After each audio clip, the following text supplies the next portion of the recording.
Сәлем достар. Мектепте, құсып қалған кезің бар ма дейді. Комментарийға достар жазып жатыр. Біреу, атын ұмытып тұрмын.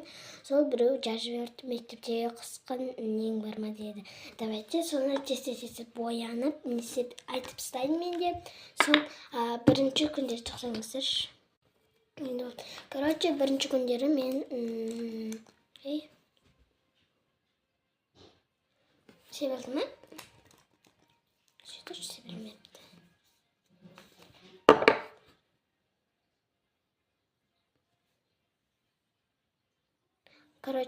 Мен мектепке барғым келмеген. Сол мектепке барғым келмеген. Сол кездері мамаға айтты, мама, мектепке бармақ қойыншы, басым ауырып тұр деп өтірікпен айтты саған. Жоқ, құма барасың, анау деп істайды мама. Сосын мен, өтіріктен құсуым керекпін, барлығын жасауым керекпін деп мен жоспарлап қойғанмын. Сосын барып, мен, мектепке бірінші күндері барам.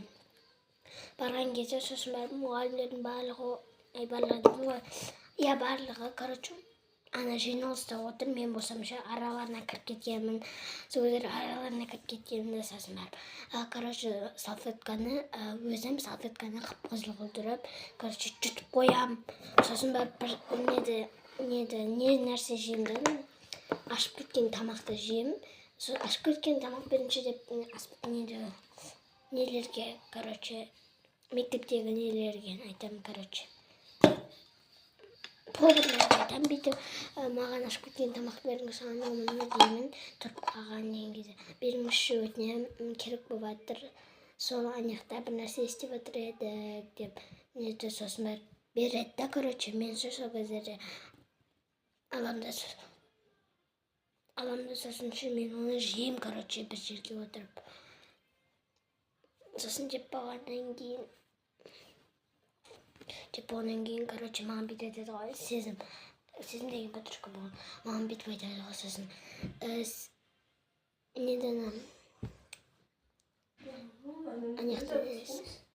сол кездерде не істегенмін мен, жеп қойғанмын. Сосын барып бір кездерде мен, жүрегім айнып кетеді.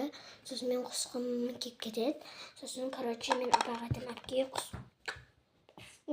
тұр деймін, сосын барып, бар құсып кел дейді. Сосын барып, мен шыдай алмай ана жерде есіктен шығып бара жатыр едім. Қосып жібердім, өтірік қосып жібердім де.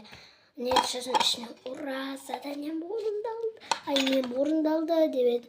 Достар, екінші час түсіремін.